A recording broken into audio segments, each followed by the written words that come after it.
All right, well, we're at 1, so I'm gonna go ahead and start. We are recording. Let me make sure I'm recording. Yeah, we're good. We're recording. So this will be posted after the presentation, along with the PowerPoint, which has some good links in it for you. But for those of you who I haven't met yet, my name is Brian Dotra. I'm the STEM coordinator here at Louisiana 4-H. And this is a presentation on Louisiana 4-H's SeaPerch competition for 2024. So this is definitely geared toward those of you who have teams that are looking to compete and want a kind of a general overview of the day and what's going to happen. If you're a team that isn't sure that you want to compete, we have other presentations for you. Please reach out to me. My email will be at the end of this slideshow, and I'll help you get started. There is absolutely plenty of time to get your team ready for this year's SeaPerch competition. So with that, do stop me if I'm going too fast, anyone. I do have Ms. Diopche monitoring the chat and the lobby. Yeah, Joe, just let me know.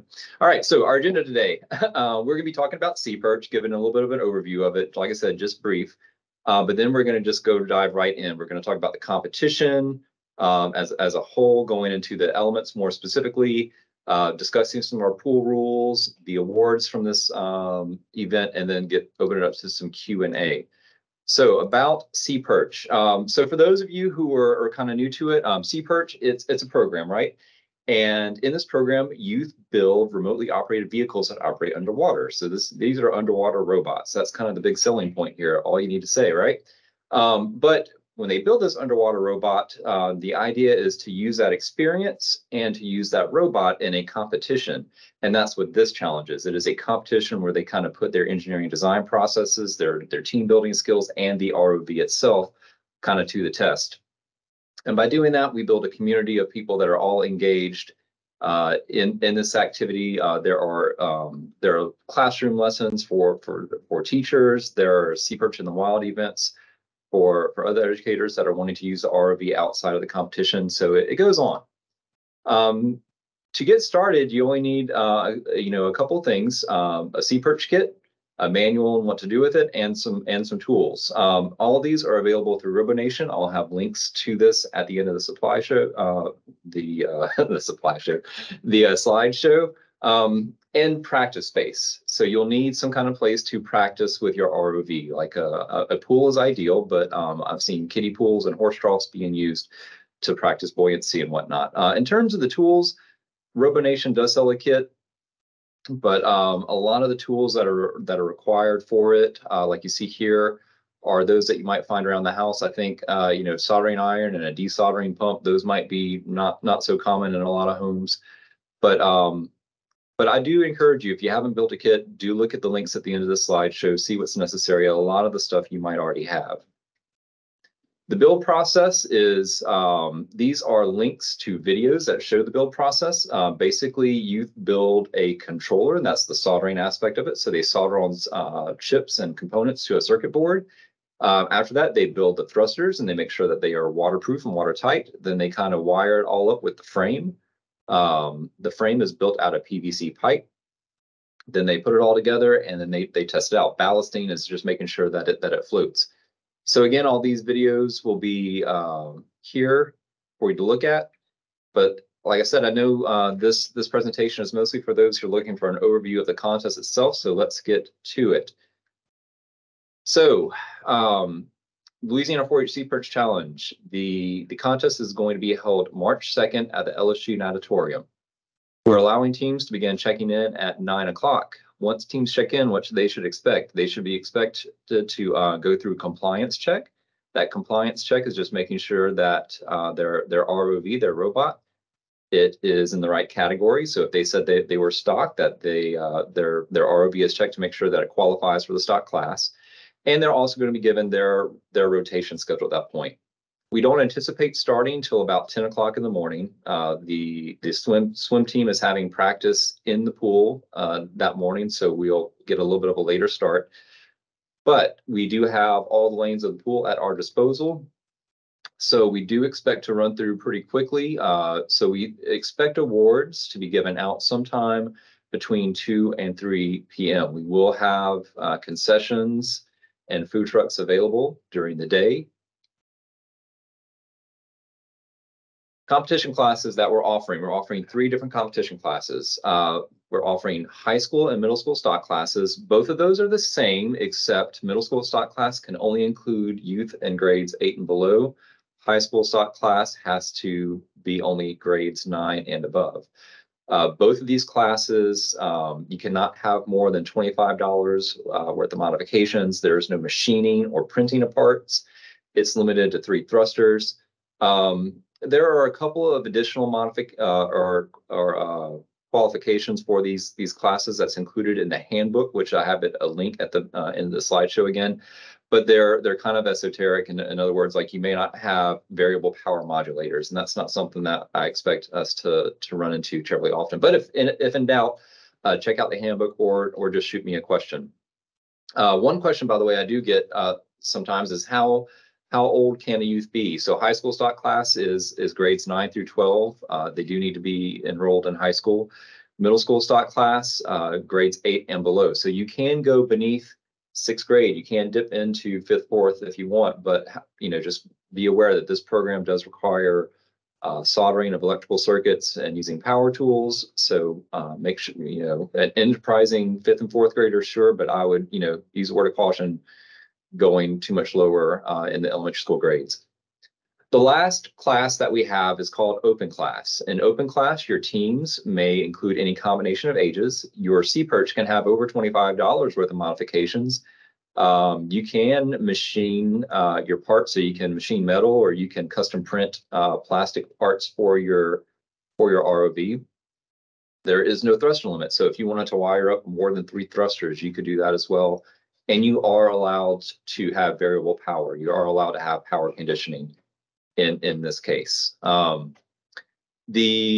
other question that I get about our classes, in the open class, can I use an extra controller? I've heard sometimes. Yes, you can. So if you have a third-party controller that you want to wire up, you can do it in the open class, but again, it must be wired, it must be tethered to the machine. Registration is now open for the event. It is open through this link right here through Regbox. It is open until February 16th. And February 16th, we'll close it and we'll make sure we have all of our paperwork for LSU natatorium. In other words, their waivers. We make sure those are all filled out by that point. Registration is open to everyone. So although Louisiana 4-H is hosting this contest, it is not restricted to Louisiana 4-H members. This is open to anyone, any qualifying youth in the public, and not just in Louisiana. This is actually open to any team. So we have heard rumor of teams from Texas wanting to come to this event as well. In terms of the cost, the registration fee is $35 per team. So it doesn't matter if your team is 2 people or 6 people, the registration cost is $35. Those checks are made out to Louisiana 4-H Foundation and sent to myself over at Nat Paul. At February 16th, when registration closes, I will send out an all call for people that haven't sent checks in, just to make sure that we get those in. We do need payment before the event starts on March 2nd to be in hand in order for your team to be eligible to compete during the day. Since I did mention, the cost is $35, whether you have 2 or 6 people. That is another question I have, is how many people on a team? There is no restriction on the amount of people you have in a team, but as we kind of go through this, you'll see there is definitely a sweet spot. If you have too few people on your team, you may struggle when it comes to piloting your SeaPerch in the pool courses. If you have too many people on your team, they will struggle to earn full points during the team interview portion of it. And that team interview portion is worth 100 points. So there's definitely a sweet spot of somewhere between 3 and 5 people on a team. Okay, our contest elements. The contest itself has 4 different elements: a technical design report, a team interview, a pool mission course, and a pool obstacle course. The technical design reports and interviews, we'll go over those first. The technical design report, that is worth 100 points. The design rubric is included, or the scoring rubric is included as a link at the bottom of this page. I want to spend a little bit more time going over the full courses, so I won't spend a great deal of time here, but I will stress that these are good points that in the 3 or so competitions that I've been to, I've seen points being left on the table here. Please, if you're an advisor, if you're a coach, work with your teams on using proper grammar, on fulfilling the requirements that are in the rubric. This 100 points can make and break teams that struggled in the pool courses. So these are 100 points. Make sure your teams are prepared to get all of these points by following the rubric, and like I said, coaching them through that writing process. The second element is called the team interview. So this is going to be a 5-minute interview with a panel of judges. We'll have some experts coming with us from Navy and our College of Engineering. Now, the trick to this interview, everybody's got to speak. So again, this is where if you have a team that has a lot of members, they will struggle on this, but they are being scored about everybody speaking and everybody being poised in their speaking, so that we're not, team members are not interrupting each other. Everyone kind of knows their role in what they're doing. You can use your SeaPerch in your engineering notebook to help support the presentation if you like. In terms of what they're being judged on, they're being judged on their subject knowledge and preparation and their oral skills. Now, on the Louisiana 4-H SeaPerch website, I also include a list of sample questions teams might encounter. So I do encourage you, when we're at our end here with resources to look at, do check out that resource of potential questions and have your teams practice responses to those questions. Those questions will be chosen at random the day of the event. All right, so now everyone's here for the pool courses. So there are 2 pool courses, and the setup is different this year as opposed to previous years. So the 2 pool courses are the obstacle course, and you see this in the image here on the left, and then the mission course that's on the right. This year, these courses are going to be set up side by side from each other, and there'll be a lane of separation between a set. So an obstacle course and a mission course are considered a single competition lane. So there will be a pool lane between competition lanes. The way that we're doing it differently this year is there are 20 minutes to complete both pool courses. The order that a team decides to do that in is up to their discretion. So if they want to do obstacle course first, go for it. Mission course first, go for that. In terms of how they're arranged in the pool, they will be suspended. Somewhere around 5 to 6 feet is what they'll be suspended. 5 feet from the side of the pool. And what I mean by the side of the pool is where your pilot will be standing. The course will be in about 5 to 6 feet from that location. In terms of the specifics for each course, there are some rules for each course. So the obstacle course, for instance, teams can attempt up to 2 runs on this. Each run is limited to 4 minutes. At 4 minutes, we'll call time, and the run will end at that point.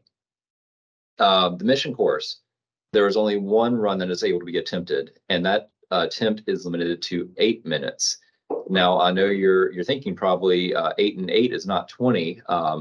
The reason why we have a gap in time there between 16 and 20 minutes is because if you need a lane assist do stop your run clock, but it does not stop the course clock, if that makes sense. So if you need a lane assist, we will stop your course run timer. So if you're attempting a mission course time and you're 2 minutes into it, that timer stops. However, your total time at the pool will continue to run.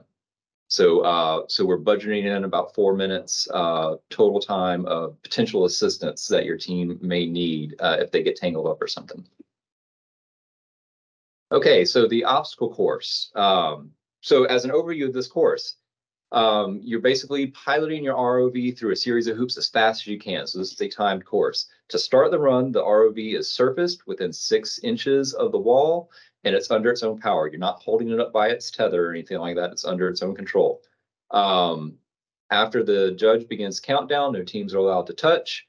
And And then it goes. The object again is to pass through each hoop as fast as you can. Now, after that last hoop at the end, after that fifth hoop, you need to surface.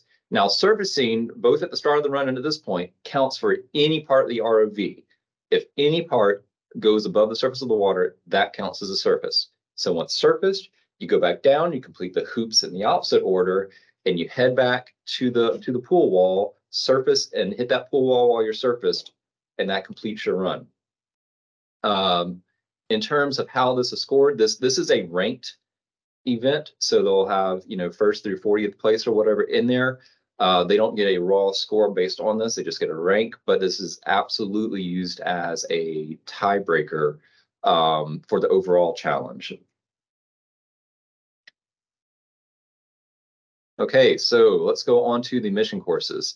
So the mission course, much like the obstacle course, you're going to start with your ROV about 6 inches out from the wall, or within 6 inches from the wall, surfaced under its own power. Judge is going to start the countdown, no touching, and then you start the run. Now, there's 110 points available on this, and here's why. You have a total of 8 minutes to complete it. However, if you finish in under 4 minutes, so they've tested this course and it can be done in under 4 minutes, you will earn an additional 10 bonus points. If you finish it in under 6 minutes, you'll earn an additional 5 bonus points. After you're finished with the run, you come back, you touch the pool wall surface, that completes the run. These platforms, again, they are suspended. If an element falls off of the platforms, they may not be retrieved by the ROV. They are considered out of play at that point. Sorry, I wasn't monitoring the chat here, but okay. All right, so this is an overview of the different elements in the mission course. So as I kind of go on and I talk about the different pieces of the mission, these are the different pieces that I refer to. Again, we'll have a link to a handbook that includes these images and these definitions for you. But let's talk about now the tasks. So again, there are 6 different tasks to do, and in general, you can do them in any order. However, there's a couple of things. So again, the tasks in general in any order, but there's an elevator door here. In order for you to receive points for placing objects in the basket behind the elevator door, the door has to be opened first. So in other words, that door needs to be opened first before you complete elements that require you putting objects behind that door. Also, another element that can't be done necessarily out of order is the elevator marker float, and that's labeled by number 6 here in the slide that you're seeing. That has to be the last task completed. If it's released before then it will not be counted as a completed task. You won't get points for that. So those are the only 2 things, like I said, that you need to make sure you kind of look at. But otherwise, you know, complete at your own discretion. But let's go ahead and talk about these. Okay. So task number 1 is called elevator preparation. And this one, you're using your ROV to grab on this ring. See the left-hand image? I have a yellow ring here on this red lever. They're going to grab that. They're going to pull that down, and that is going to swing the elevator door open and expose a basket. And this is mimicking what ROVs are doing at the deep sea ocean. They're preparing samples, they're collecting samples and bringing them to elevators that'll then be brought to the surface. So that's mimicking this. There's 5 points for dropping that latch and getting the door open. The second task, see I've got multiple number 2s here. It kind of stretches for a different couple different spots on the board. But this is called the temperature sensor task.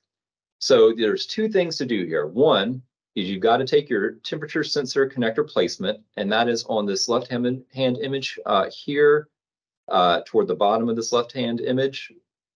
And you need to bring that in one of 2 places. If you bring it to the top where the solid blue line is, that's option A. You're placing it into the receptacle. That's worth a full 20 points.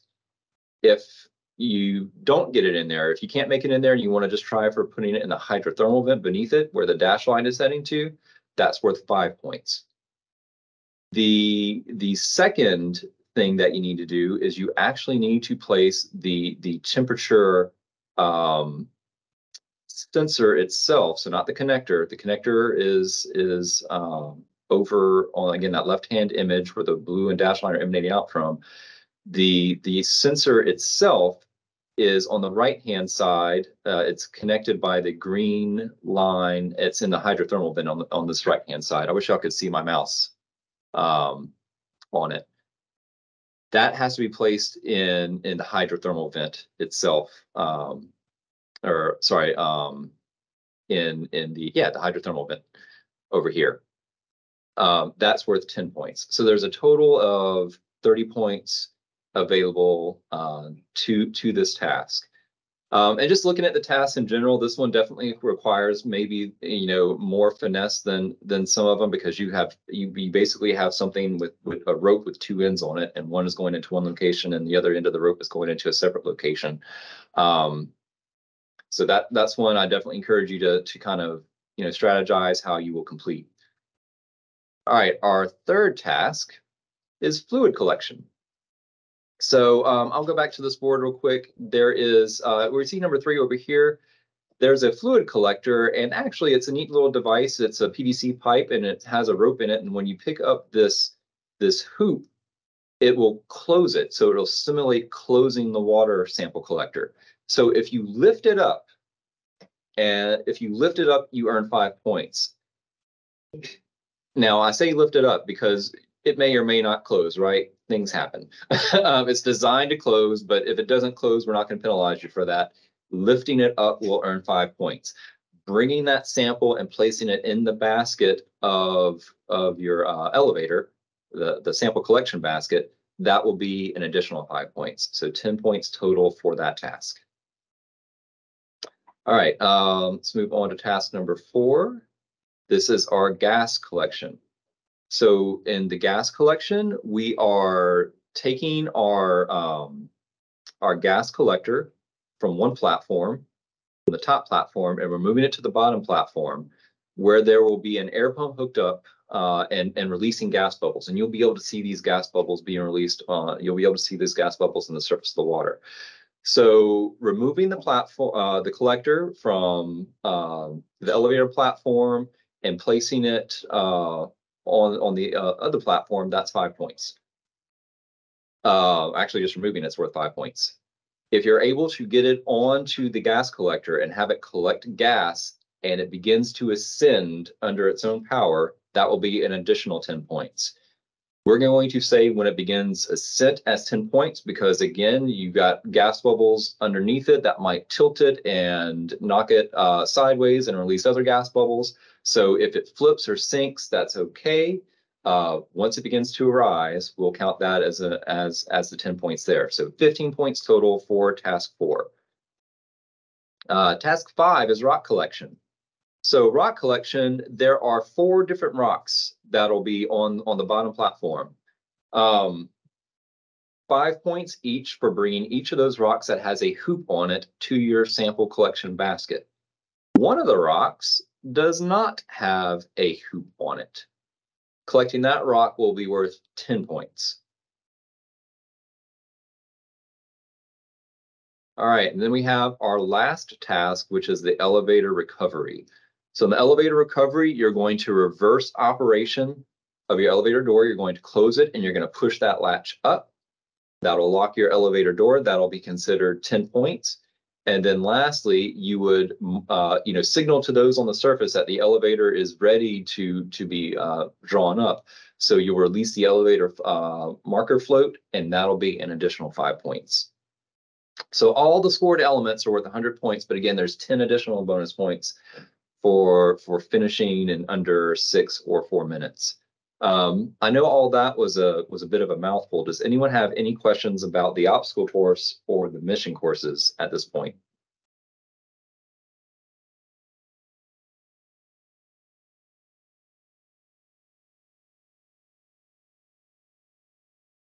Okay. So not seeing any questions. We'll get ahead to general pool rules. Now, The pool rules that you're about to see, again, they come from the International SeaPerch Competition Rulebook. Some of their rules don't apply exactly to us, and so I've removed where appropriate and kind of highlighted those differences.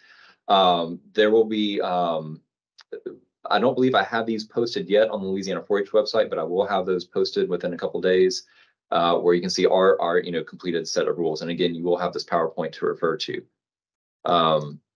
Okay, so again, I'm not going to read through an entire wall of text here, but in terms of your ROV spare parts and adjustments, each team gets an ROV. In between, the pool competition or challenges, your obstacle course and your mission course, you can't add and subtract parts from your ROV. You're allowed to readjust parts to your ROV, but you're not allowed to do total adding and subtracting. If you have failed or damaged parts, we have a procedure for that as well that will take you either to triage or an emergency repair situation.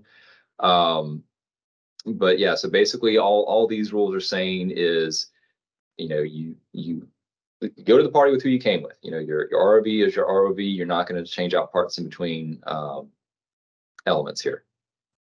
All right, in terms of your auxiliary equipment, batteries, and power supplies. So this is an example I wanted to show you. So in the international competition, so those of you who go to international competition, they will supply a battery for you. We will not, okay? So your team must supply its own battery for their ROV.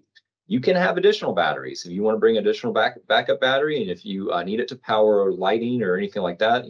I saw a team over at the Rapides competition that had lighting. If you need that for that, you can have that as well. But the batteries do have a dimension specification. 6.5 long, 3 inches wide, 4 inches high, 12 volt DC maximum. So can't bring a heavy duty battery per se. All right, and again, nothing at the pool that could be potentially dangerous in terms of battery size. Okay, on the deck. This means on the pool site itself. If you have a team that are going to need special accommodations under ADA guidelines, we are happy to provide those, but I do need to know about those, and I need to know about those prior to the competition itself.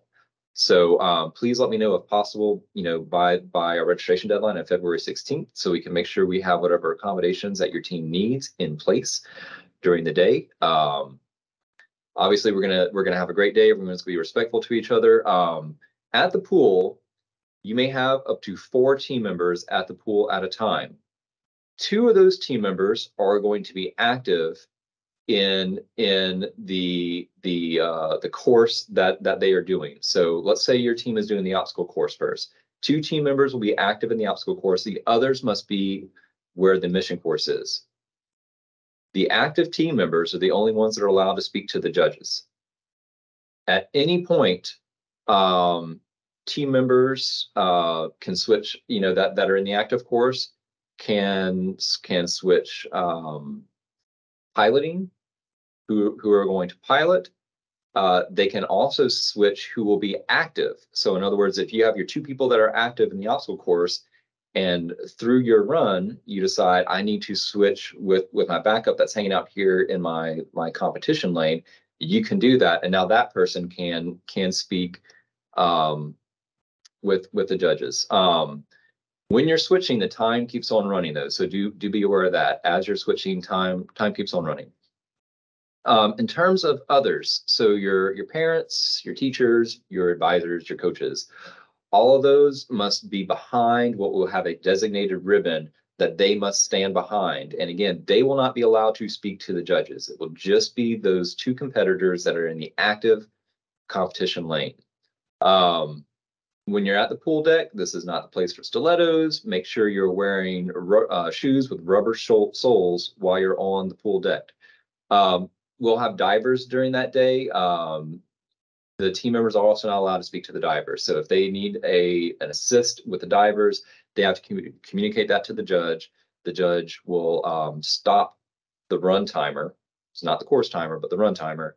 and the diver will complete the assist, and then let the judge know that they're good to go, and then the judge will let the team know that they're going to start the run timer again, and they'll do that. All right, equipment failure. So things happen. In the event of equipment failure between your two pool events, so like between the obstacle and the mission course, you're allowed to work at either the first aid or the triage station, depending on the nature of the problem, the severity of your situation. So if it's not a big deal, if you have some pipes come loose or something, you just need to kind of like fix things back together, you can do that at the first aid station. These repairs are meant to be done in 15 minutes or less. Again, there is no soldering available here, so there won't be electricity at the first aid station.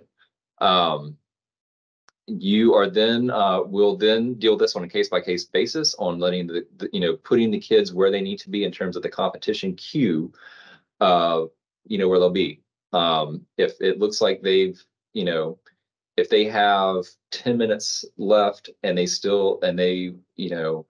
have they've completed a repair, they've aborted one run, they really only have one run they have left to do, and there's 10 minutes left, we can fit them back into their original slot. But if not, we'll work on getting them a different slot for that after the repair's done. But if we are running out of time during the day, there is no guarantee they will be able to complete it. So again, we're kind of budgeting ourselves some extra time. We're doing lots of lanes this year. But if we're getting toward the end, the 2 o'clock hour, and they need to go again, there's no guarantee they will be able to go again. All right, so if your equipment is failing before you've completed the first mission task or the obstacle course task, you can make these repairs without a time penalty. And again, they'll repair that according to session 1 or to section 1 in here. If your repair is going to take longer than 15 minutes, if it's going to require resoldering something, we're going to have to bring it to triage. All right, in a triage, we're working with a volunteer who's done this before and has helped teams in triage, that they can get you back up and running again, pretty quickly in that case. But again, that's if you need soldering, you go to triage. Okay. Any questions on equipment failures?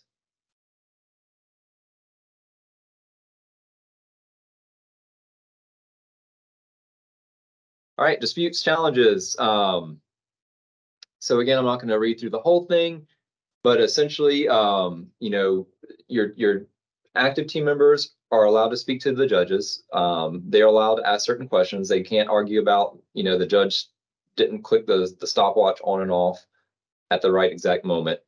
But if they believe, that they forgot to stop time during lane assist, for instance, that's something to bring up. Those things need to be brought up when they happen. If the active team members and lane judge, can't solve the problem, they'll call myself or another master judge over, and we will, we'll make a decision at that point. Those decisions that are made by the lead judges are considered final. But do please, like I said, check these out in the handbook. Awards. We have some good awards to get out for the day. So there's basically 3 categories of awards. First is going to be the overall winners class champion. And these are teams that have, through the combination of their interview and design report and obstacle course, mission course score, have scored the highest. And again, if there's a tie between that, then we'll use the obstacle course as a tiebreaker there. We'll have 3 overall winner awards, both for high school, middle school, and open classes. Excuse me there. All right. Then we also have our event champions. Maybe these are element champions. And they'll be 1st through 3rd place in each of these for, again, high school, middle school, and open class.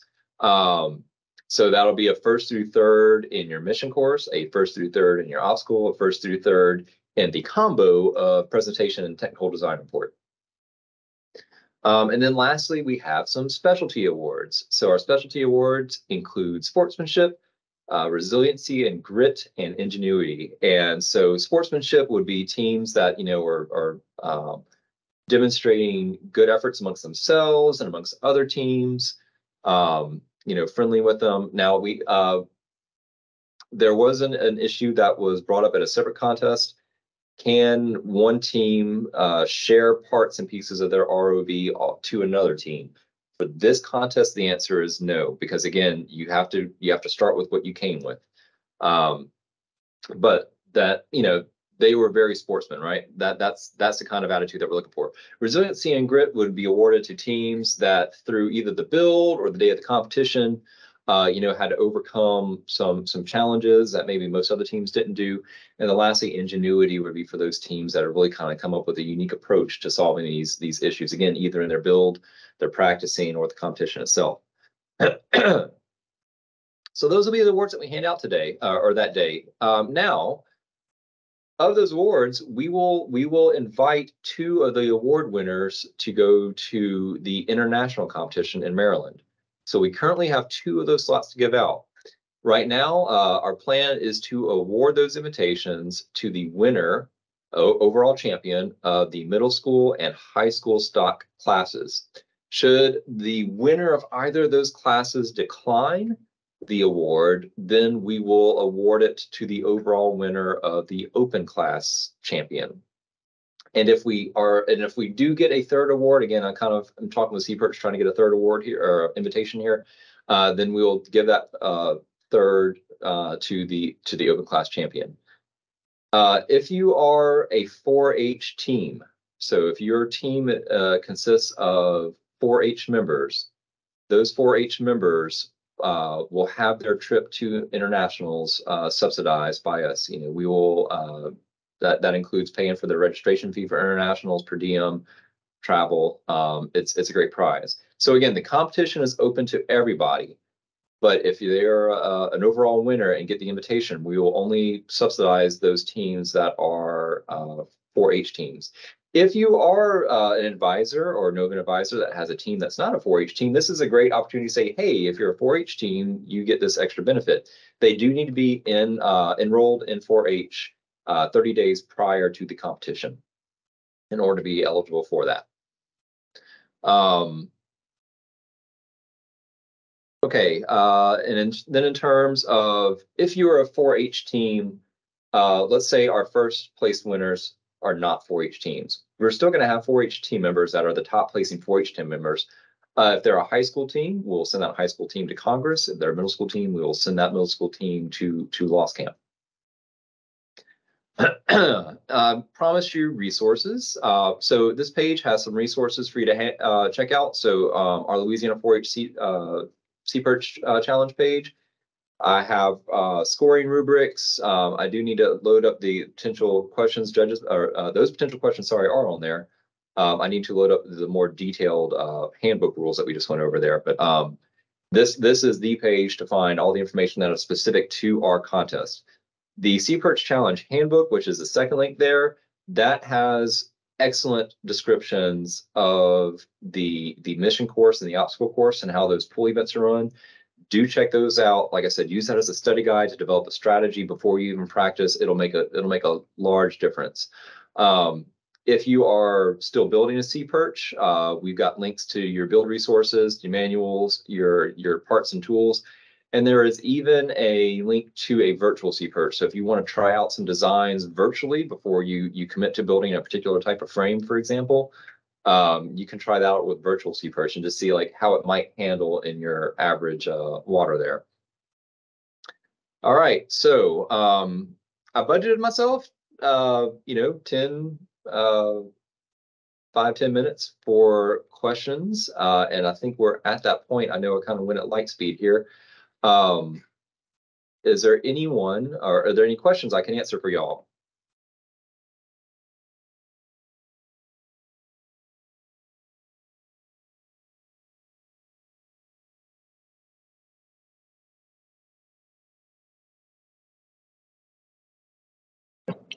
I have a question. Yes. In regards to the obstacle course itself. Will the competition be the first time they actually get to try those things, or is there any strategy for how I would say practice or rehearsal for those type of events? All right, great question. I'll kind of go from, I guess bottom up here. Last year we had a team that in their obstacle course run, when I compared their time to international, if they would have gone to international, they would have scored top 3. They practiced using hula hoops in a pool. So that was the practice for that one. We don't have Louisiana 4-H does not have spare courses that we're delivering to the field right now to practice with. So I do say like getting some hula hoops or something to practice with would be a way to go.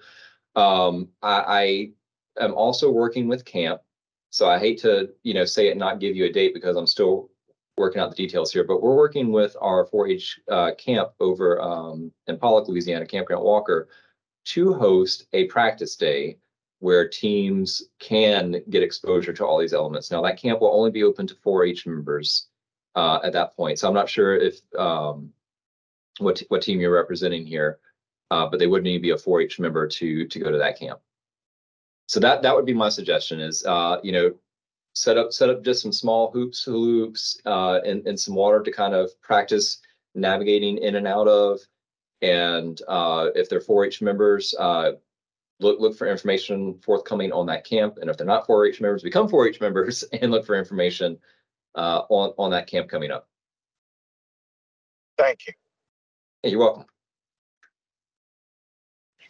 I have a question as well. Each 4-H group, what is the maximum number of teams that one group can have represented at the competition? There is no maximum.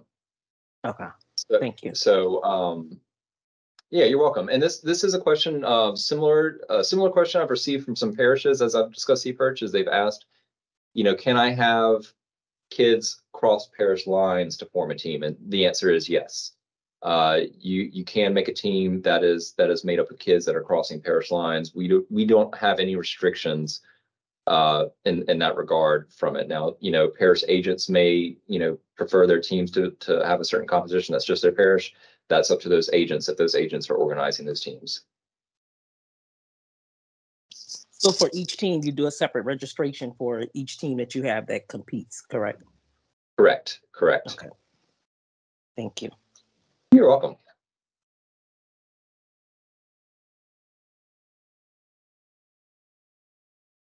Great questions, y'all.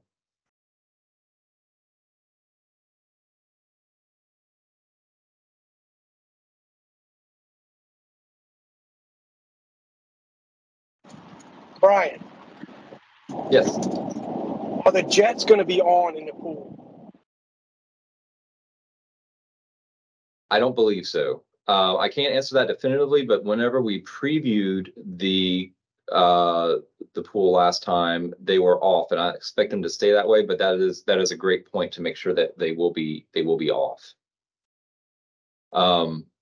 We are going to give ourselves more space in between each lane. So again, we have obstacle and mission together makes one competition lane. There will be a pool lane between competition lanes to reduce interference that the ROVs make while they're moving around, and divers if they're providing assistance.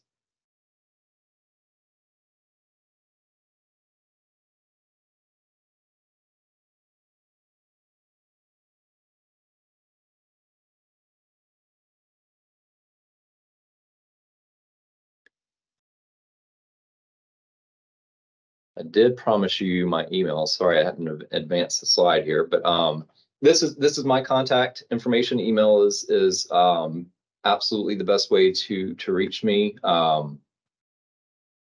for any questions regarding this. And again, if you have teams that are going to need accommodations, just reach out to me. We're happy and willing and able to provide those. Just need to know about them in advance. So for example, let's say you have a team and one of your team members has a communication disability. We would make arrangements to have maybe your other team members that normally would not be able to speak to the judges be able to speak to the judges in that case. You know, so there's very easy things we can do depending upon the situation.